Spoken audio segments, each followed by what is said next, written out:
Halo teman-teman, perkenalkan nama saya Sisilia Tehumuri. Saya dari program studi informatika Fakultas Ilmu Komputer Universitas Kristen Indonesia Maluku dengan mata kuliah Interaksi Manusia dan Komputer. Di sini saya akan menjelaskan materi tentang kerangka kerja dan paradigma interaksi. Masuk saja pada pembahasan materi yang pertama, pengertian dari kerangka kerja. Apa itu kerangka kerja? Kerangka kerja adalah sebuah struktur yang digunakan untuk mengonseptualisasikan suatu sistem.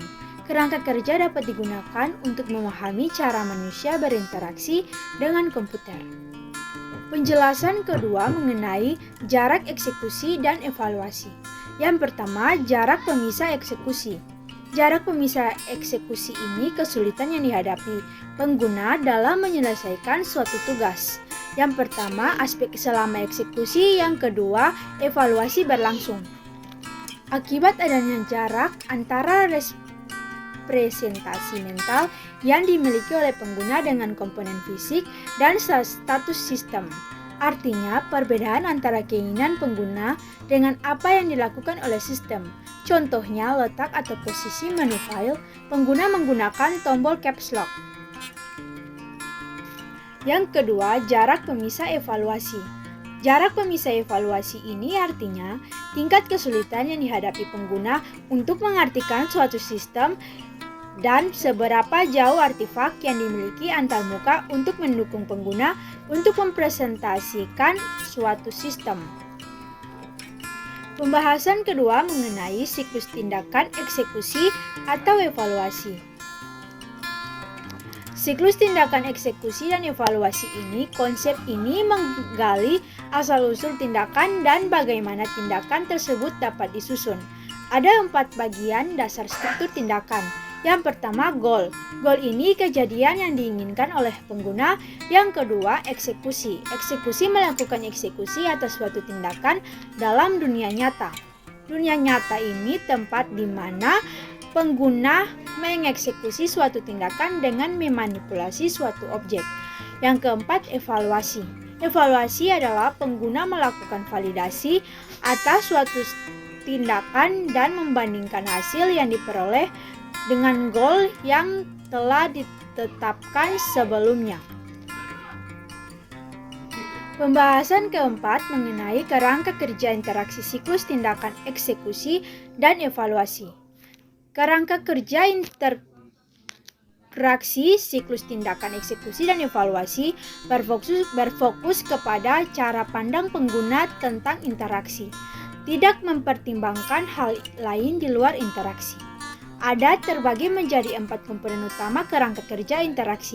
Yang pertama, sistem yang dilambangkan dengan S menggunakan bahasa mesin atau atribut komputasi yang menunjukkan suatu sistem. Yang kedua, pengguna yang dilambangkan dengan P. Pengguna menggunakan bahasa tugas atau atribut psikologis yang menunjukkan suatu status pengguna. Yang ketiga, masukan yang dilambangkan dengan M menggunakan bahasa masukan. Yang keempat, keluaran yang dilambangkan dengan K menggunakan bahasa keluaran. Pembahasan berikutnya mengenai model mental. Model mental menciptakan kerangka kerja yang memungkinkan pengguna untuk melakukan suatu pekerjaan. Jika model mental menggunakan pengguna cukup dekat dengan cara bekerjanya sistem, maka pengguna dapat menggunakan sistem tersebut tanpa mengalami kesulitan yang berarti. Model manfaat bersifat tidak ilmiah. Tidak ilmiah ini berdasarkan perkiraan dan asal tebak. Yang kedua, tidak lengkap. Tidak menjelaskan sistem secara keseluruhan. Yang ketiga, tidak stabil, yaitu bukan formulasi yang nyata tetapi berkembang dan beradaptasi dengan konteksnya. Yang ketiga dan yang keempat, tidak konsisten dan atau tidak membentuk suatu kesatuan yang utuh atau sering tidak kompatibel satu dengan lainnya. Dan yang terakhir, bersifat personal unik setiap individu sehingga tidak bisa diterapkan secara umum. Pembahasan materi ada juga terdapat pemodelan sistem. Ada pembagian yang terbagi menjadi 3 pemodelan sistem. Terdapat 3 bagian penting. Yang pertama, model konseptual atau model perancang. Model ini yang diciptakan oleh perancang ketika mereka merancang sebuah sistem. Yang kedua, gambaran sistem. Sistem diciptakan oleh perancang yang sesungguhnya dilihat oleh pengguna. Yang ketiga, model mental.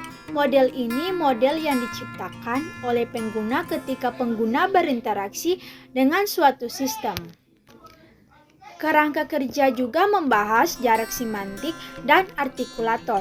Jarak semantik dan artikulator ini dapat dijelaskan. Yang pertama, jarak semantik.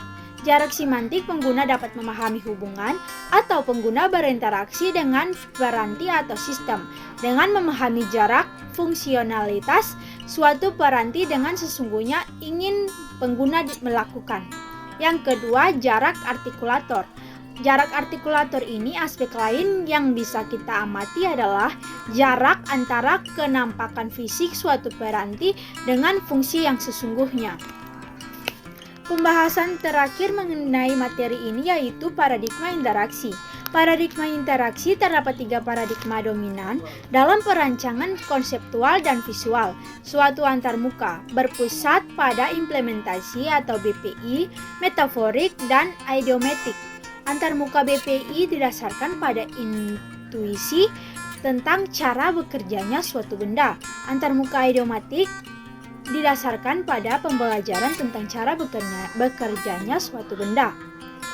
Paradigma interaksi ini ada terbagi dalam beberapa. Yang pertama, ada antarmuka berpusat pada implementasi. Antarmuka BPI sangat banyak dijumpai di kalangan industri komputer. Antarmuka ini diekspresikan dalam bentuk atau cara yang dibentuk. Tingkat keberhasilan penggunaannya bergantung kepada seberapa jauh pengguna memahami cara bekerjanya program. Yang kedua, antarmuka metaforik.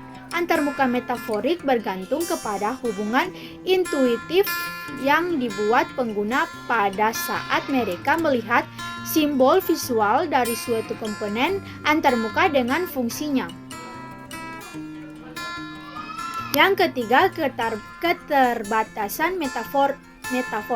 Keterbatasan metafor ini perlu digunakan untuk memfasilitas pembelajaran.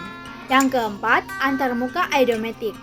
Perancangan idiomatik didasarkan pada cara pengguna belajar sesuatu dan menggunakan beberapa idiom, misalnya polisi tidur, jago merah, atau rintangan tangan. Antarmuka idiomatik memecahkan persoalan-persoalan yang dimiliki oleh kedua paradigma di atas dengan tidak berfokus kepada pengetahuan teknis atau intuisi tentang bagaimana suatu benda itu berfungsi. Referensi yang saya ambil dan materi yang sudah saya bahas, sekian dan terima kasih.